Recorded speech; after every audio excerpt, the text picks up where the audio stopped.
Plagued by the uncertainties of our modern world, life can seem awfully bleak at times.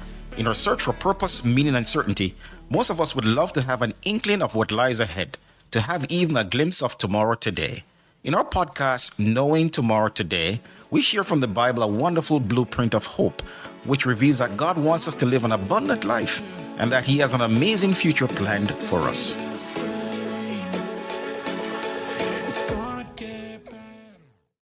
All right, welcome to our podcast, Knowing Tomorrow Today. I'm your host, Merrick Brown.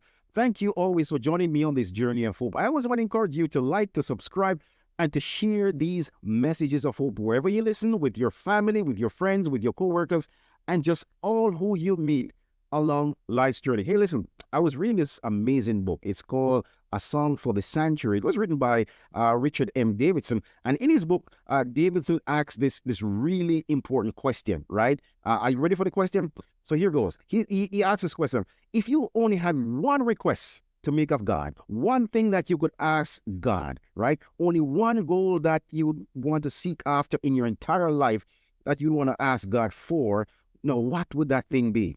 Right? Would you ask God for happiness? Would you ask Him for fame and fortune? Would you ask God for good health?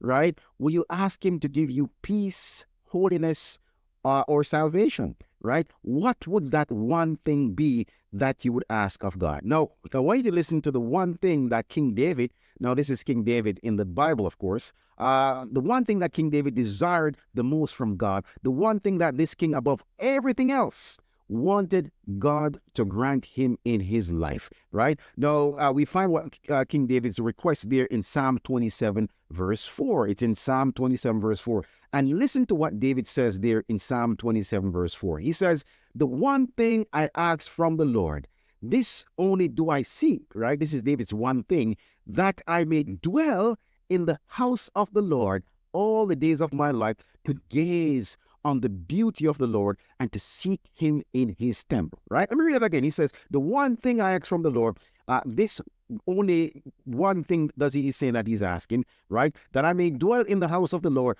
all the days of my life, to gaze on the beauty of the Lord and to seek God, to seek Him in His temple. So what is David's one thing here? He says that he will be able to dwell in the house of the Lord all the days of his life. Now, friends, that is a very noble, I think a very wise and important request that David here is making from God, right? So when he's talking about the house of God, right? When David talks about the house of God, is David talking about a church? So not really. So in the context of Psalm 27, in the time in which King David lived, David is referring to what was called in ancient Israel the tabernacle, or the Jewish temple. And so when he talks about wanting to dwell in the house of God, or in the house of the Lord all the days of his life, David is talking about that ancient Jewish temple, right, that existed in his time. So what was so special about the Jewish temple that David wanted to dwell there, not just for one day, right? Not just for a couple of days, but for all the days of his life, right? He's saying, right? In fact, if we go to Psalm 23, verse 6, and this is a psalm that David also wrote, there in Psalm 23, verse 6, David says that he wants to dwell or to live in the house of the Lord forever, right? So he's saying he wants to be there for an eternity, right? And so what was so special about this temple that David wanted to dwell there forever, for an eternity? Now, you remember that after God freed the children of Israel from the Egyptians, right? They traveled to the promised land, and that God also went with them. God went with them, right? God provided food for them in the desert. He protected them. He guided them. And so Israel became God's special people. And so later we find there in the book of Exodus, of course, this is in the Old Testament, in Exodus chapter 25, verse 8, God instructed Moses. He said there, let them make me a sanctuary, or a temple, or a tabernacle, or a house, that I may dwell among them. And so, friends, here we see God's great desire to be with his people, to dwell with his people. To be with us, so much so that he tells Moses to make him a house, right? Because he wanted to dwell in the midst of his people. This is amazing, right? Friends, I want you to understand that God loves us. He loves us so much, right? That he wants to tabernacle with us. He wants to live with us, right? He wants to be with us forever, right? However, God needed a special house. He needed a special building because he's a holy God and because of the sinfulness of his people, right? So, friends, the Israelites, they would have been destroyed, right, by God's presence because of their sins if they had approached God directly. And so God told Moses to make him a house or a tabernacle or a sanctuary so that his presence would be veiled from the people in order to protect them from his glory, right? In fact, when God's house was among ancient Israel, only Moses and the priests, right, could actually enter God's sanctuary or his house. No one else could actually go into the sanctuary, right? But get this, friends, God's ultimate desire, and I love this, God's ultimate desire is for all people, right? When he makes us holy, that we'll be able to come into his house, into his presence, into his temple, into his sanctuary, and to actually dwell in his presence forever, as King David requested there in Psalm 27. And so David says there in Psalm 27 verse 4, he says, the one thing I ask from the Lord, and this only do I seek, that I may dwell in the house of the Lord all the days of my life, right? Of course, also we're reminded in Psalm 23, David says he wants to be with God forever, right? And David says, because I want to gaze on the beauty of the Lord and to seek him in his temple. And so here in Psalm 27, David says that he wants to dwell in the house of the Lord forever in order to gaze on the beauty of God. Certainly, the house of God, the temple of God, particularly after it was renovated by King Herod, was amongst the most beautiful buildings in the ancient world. Of course, it surpassed in beauty and glory the Taj Mahal there in India, or St. Peter's Basilica there in the Vatican or in Rome today, right? It's grandeur, it's intricate design, it's lavish materials, just set it apart from all other temples, from all other buildings.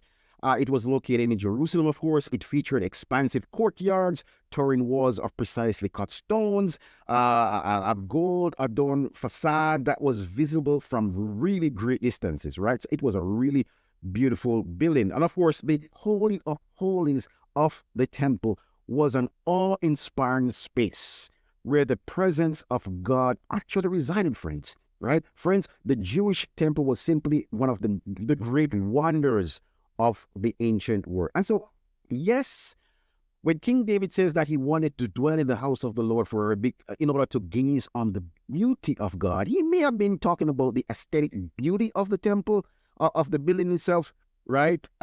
Anyone would have been moved who actually saw that building. It was a very beautiful building. But more likely, David was talking about the beauty of the Lord, and he was talking about the beauty of God's character, right? You see, in God's house, even the furniture and the artwork that was there in his house communicated to all who saw it the beauty of God's character. In other words, that God is love, that God is, a God of grace. He's a God of mercy. He's a God of forgiveness, and he's a God of justice, of course, right? And so David also says there in Psalm 27, verse 4, that he wanted to dwell in God's house forever in order to inquire in God's temple, right? But of course, here David's inquiry is more than asking for or, praying about something, right? But he's talking about here that he wanted to diligently seek out God and to understand God's plan to save him and to save us, so that we can dwell in God's presence forever. Friends, I've looked into this myself, and I'm excited to share what we're going to be sharing in future episodes, because the very architectural layout of the temple, as it's described in God's, in the Bible, right, is actually a blueprint of God's plan to bring us back into his presence. And you'll discover this, right, in future episodes as we go through this. I'm very excited. You're going to understand even in a deeper sense, in a deeper way, why Jesus actually died and sacrificed himself on the cross for us. Friends, David's one desire was that he would be able to dwell in the house of God forever. David knew that if he sought out God's presence in the temple, he would receive guidance and wisdom and strength and forgiveness and protection from God. He knew that he would also receive an abundance of the fullness of joy that only God can give us, friends, right? I just thinking about all this, the words of this song actually come to my mind. Learned this song as a child. I know it comes back forcefully. As a matter of fact, it was inspired by a Psalm of David. I think it's Psalm 16. And the song goes like this. It says, in his presence, I'm not going to sing it, I'm just going to give the words, right? In his presence, there is fullness of joy. At his right hand, pleasures forevermore. Oh, what fellowship divine. I am his and he is mine. In his presence, in the presence of the Lord, the song says, there is fullness of joy. Joy everlasting, friends. Friends, we can have joy in God's presence today. Listen, right now, Jesus is in the house of God. He's in the house of God, which is in heaven, and he's waiting right now to hear from you. Why don't you, just like David, seek out Jesus' presence in that heavenly temple? Yes, right now. Ask, right? Just seek out his presence, ask him, reach out to him, and he will provide you with guidance and wisdom and strength and salvation and forgiveness and protection. He will just bless you, right? He's waiting right now in that heavenly temple, in that heavenly sanctuary, in God's house in heaven. He's waiting right now to hear from you. Friends, someone once said, right, it's written down somewhere by some Bible scholar, that more has been written about God's house, about the temple in heaven, about the sanctuary, than any other topic, than any other subject in the Bible. And so we want to get into this, right? What is it, this thing about God's house and the joy and the hope and the salvation that we will receive when we look at the intricate details of what is described there in the Bible, right? How will this deepen our faith and our trust in Jesus and what Jesus means to us and what his sacrifice meant for us, right?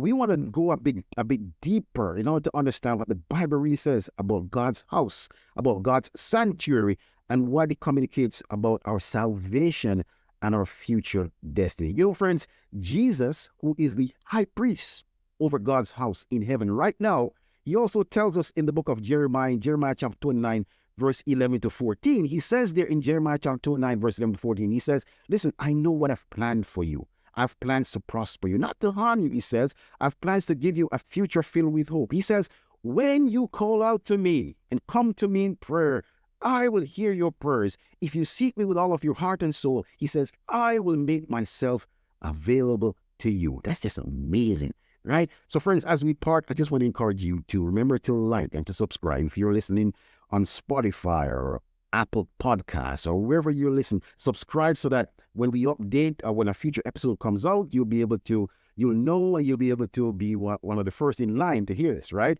And of course, we want you to share these messages of hope as you receive them, because as you do so, you will be helping, right, to spread and to share the gospel, this amazing gospel, into all the world so that Jesus can return, right?